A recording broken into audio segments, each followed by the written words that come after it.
Programme में खुश आमदीद। मेरे साथ हैं प्रोफेसर रफीक भट्टी साहब, माहिर मैशियात हैं, तज्जिया निगार हैं, मुसन्निफ हैं, अदीब हैं, एजुकेशनिस्ट हैं। पाकिस्तान से इस वक्त मेरे साथ मौजूद हैं और इक़्तिदार में नहीं थे तो आपने at any caste, without any games and any interest, आपने इमरान खान साहब को डिफेंड किया, उनके हक में लिखा है और बल्कि टीवी स्टेशनों पे मुख्तलिफ अपने इंटरव्यूज के जरिए अखबारात में जो मकालाजात या कॉलम्स आपने लिखे हैं, या आपने उसके लिए बहुत सारी दवाएं की हैं कि ये इक़्तिदार में आए और हमें जो है वो मुल्क के लिए कोई बेहतर निज़ाम ला के दें।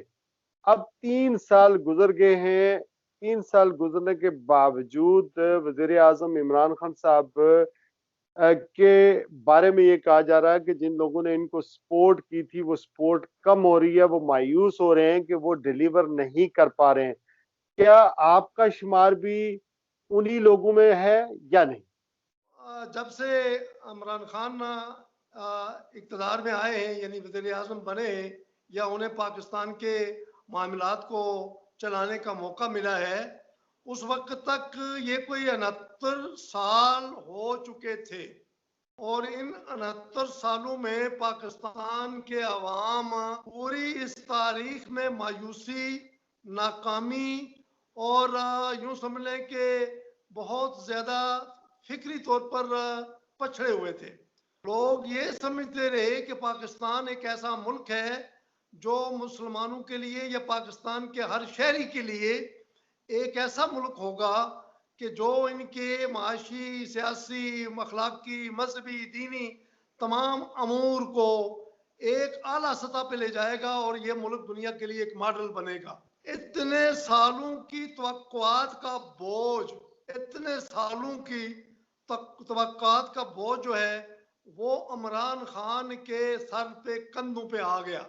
और इमरान खान ने भी अपनी अखलाक से, नीयत से और बिल्कुल खलूस से, दिल से ये चाहा कि वो लोगों की तवक्कुआत के मुताबिक और अल्लाह को हाजिर नाज़िर जानकर अवाम नास के फ़ायदे के लिए काम करेंगे और बहुत जल्द मुल्क को उसके उस मकाम तक पहुंचाएंगे जिसकी तवक्कुआत के लिए अवाम ने, लोगों ने और मुल्क के बसने वालों ने ये मुल्क बनाया था और इस मुल्क के लिए कुर्बानियां दी थी। जाहिर है तवक्कुआत का पहाड़ था और हालात की संगीनी थी। अब इन हालात में इमरान खान साहब कोशिश करते रहे, आज तक कोशिश करते हैं, वो बिल्कुल सही डायरेक्शन में कोशिश कर रहे हैं।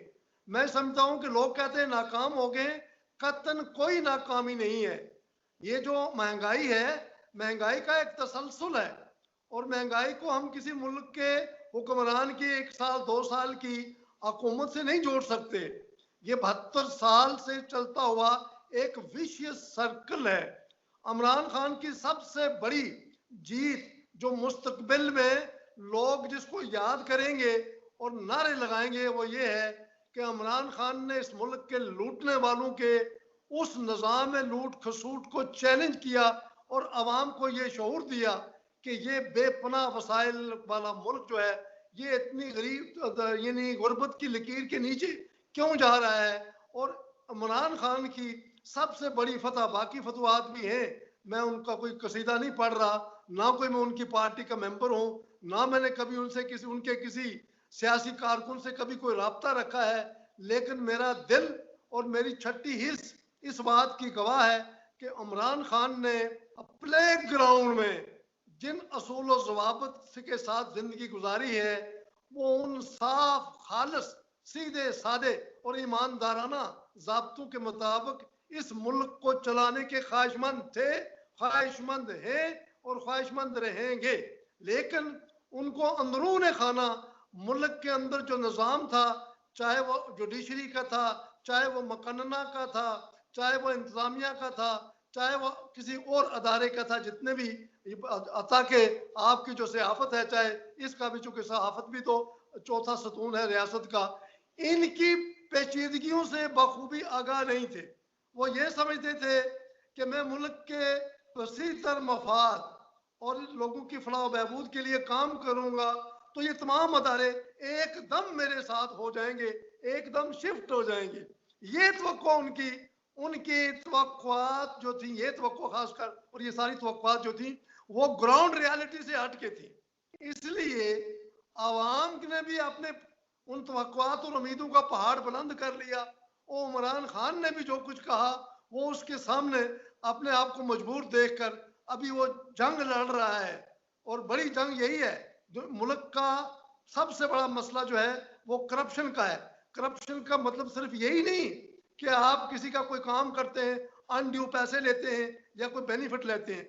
करप्शन का मतलब यह है कि अवाम के अंदर शर, खैर और शर, नेकी और बदी, जायज और नाजायज की तफरीक मिट जाती है। तो वो काम कर रहा है इमरान खान कि इस तफरीक को कायम रखा जाए और लोगों के शऊर में और सब शऊर में और उनके इल्म में ये लाया जाए कि ये मुल्क गरीब नहीं है, ये मुल्क बेपनाह अमीर मुल्क है। इस मुल्क ने दुनिया के मुल्कों को चलाया हुआ है। कई लोगों के बैंकों में अरबों रुपए पड़े हुए हैं। अब वो मसाइल जो है अब उनको हल करने के लिए इमरान खान के पास एक बड़ी जोरदार, ईमानदार, मुखलिस और जानदार मतलब कि टीम चाहिए थी। अब इन्होंने वही कुछ चुन लिया जो पहले था। और बानी पाकिस्तान कायदे आजम ने फरमाया था कि मैं क्या करूंगा, मैं इस पॉकेट में हाथ मारता हूँ, डालता हूँ तो खोटे सिक्के निकलते हैं, इस पॉकेट में हाथ डालता हूँ तो खोटे सिक्के निकलते हैं। तो यही कुछ इमरान खान के साथ हो रहा है। लेकिन मुझे पता है कि जिस लाइन पे वो जा रहा है वो लाइन बिल आखिर कामयाब होगी। हम इस मुल्क को करप्ट माफिया के हवाले या करप्ट अदारों के हवाले या करप्ट जहन के हवाले नहीं कर सकते। और मैं आज भी खुलकर इमरान खान की हमायत करता हूं। और मेरा दिल कहता है कि इमरान खान जिन मकासद को लेके आया है, कुछ मकासद मुल्की हैं, कुछ आलमी सतह के हैं, कुछ माशी हैं, कुछ दीनी हैं, कुछ मजहबी हैं। कोई छोटा सा कोई जमेला तो नहीं है। ये एक बहुत बड़ा वो काब वब है, यानी कि जाला है। वो इस जाले में जो फड़फड़ाता है वो फंस ही जाता है। तो अभी तक तो इमरान खान इस जाले के अंदर ईमानदारी से और पूरी अखलास के साथ जोरदार तरीके से चल रहा है। और ये इस जाले के ताने बाने को तोड़ेगा इंशाअल्लाह। जरूरत इस अमर की है कि अवाम उन्नास इस बात को समझे कि ये जंग जो है ये एक करप्ट माशरती सेटअप के खिलाफ है। और इस करप्ट माशरती सेटअप को बदले बगैर हम कोई कौमी या इलाकाई या मुल्की मफाद या मकसद हासिल नहीं कर सकते।